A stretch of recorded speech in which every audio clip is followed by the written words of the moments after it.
Hello, my name is Danielle Tregellis, and I welcome you to another episode of Crime Broken Down, where I give you a new episode every week. Thank you for joining me today as I continue to break down the murder of Karen Gregory.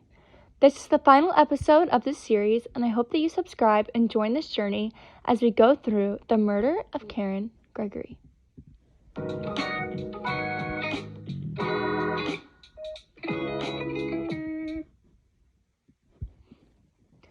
More than 12 people in their neighborhood heard Karen screaming at about 1:15 Wednesday morning. Some were still awake, while others woke up from the scream. Arthur was one person who was awake late at night. He was reading in bed and said that just after 1 through 1:15, he heard a high-pitched, agonizing scream. He got up right away, turned off the lights, and looked out of his window, but he couldn't see anything. Martha, the woman across the street, heard the same scream followed by what sounded like a door slamming. Glenda, who was catty-cornered to Karen's house, says that the scream woke her up from a dead sleep and scared her half to death. Her partner George, the guy who was the captain of the neighborhood watch, also heard the scream from the garage where he was working on his motorcycle. George was the only person who went into the road to see if he could see anything, but not one of them called the police, but said that there was only one scream and it didn't sound like there was any struggle. People assumed that it was someone waking up from a nightmare or just a teenager goofing off. 5 months after Gregory's murder, police got a new clue that changed the case. They heard from someone who lived a few blocks away from Karen that said she'd heard the screaming that night and that it sounded like a long, sustained wailing. George was right across the street, and he didn't hear more than what he said was a faint scream. It didn't make any sense. Gulfport PD Detective Larry Tucci said. George then added a new detail, claiming that he'd seen a tall man with red hair standing near a tree in Gregory's front yard.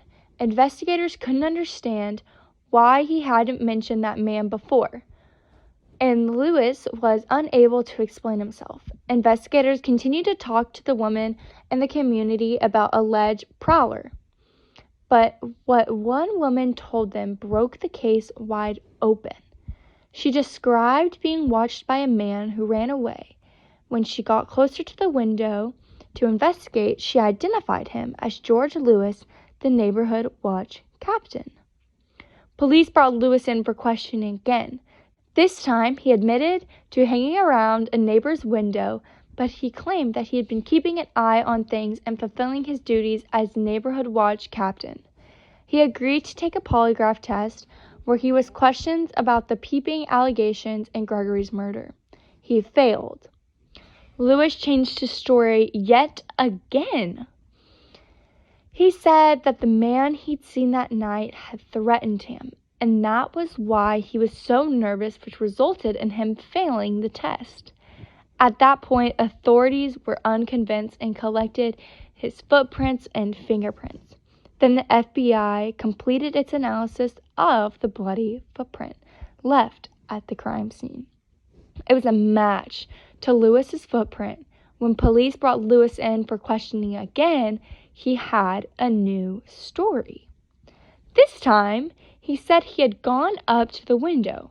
Once he saw her, he went inside to help her and saw her throat had been cut, but that was a detail only the killer would have known. And police didn't buy his story.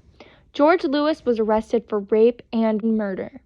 In court, he changed his story again and said that he ended up being barefoot that night, and the footprint was indeed his. He was found guilty and sentenced to life without parole. George Lewis died in prison in 2015 at the age of 52.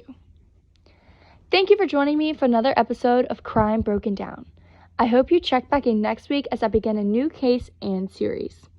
I hope that you subscribe to my podcast and check back in every Monday for a new episode.